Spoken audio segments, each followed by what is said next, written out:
Greetings. This video will discuss the question of has the business case argument for ethics that ethical practice drives financial outcome been a force for good in promoting ethical practice? To answer this question, a study conducted by Dr. Deeprashi Ghosh and her colleagues argues that following ethical practice does not affect the growth of business profitability.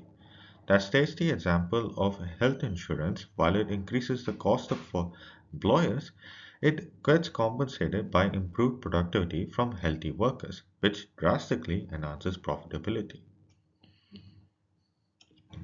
When looking at it in an industry perspective, the example of green banking seems to support this question in a positive view as well.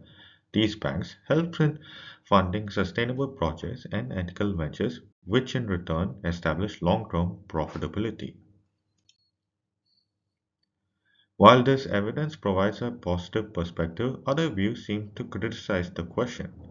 An article by Mette Fogg Olvig highlights the issue of the United Nations Framework for Sustainability and Development Goals being used as a greenwashing campaign to protect business image.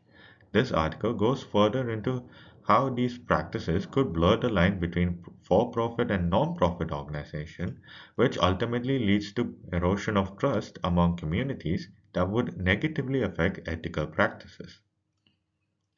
Another article looks into the ethical training and audits within the industry of the B2B sharing economy, in which conducting ethical audits could potentially harm the relationship between businesses, thus directly criticizing the argument of Dr. Deprashi, where ethical practice could reduce profit.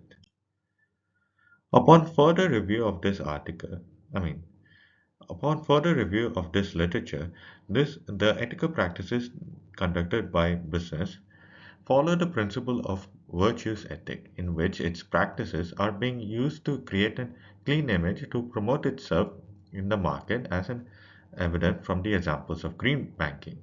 Unfortunately, these practices of virtue ethics in the modern time is often viewed as ethics of narcissists, which is highlighted in the article by Professor Olvig as selfie humanitarians. In conclusion, while the business case argument has led to widespread adoption across various industries, it is not perfect as it views ethics as an opportunity to improve monetary gain rather than a fundamental aspect to improve society and environment that could be discarded if it affects the relations among its industry peers. Thank you for listening.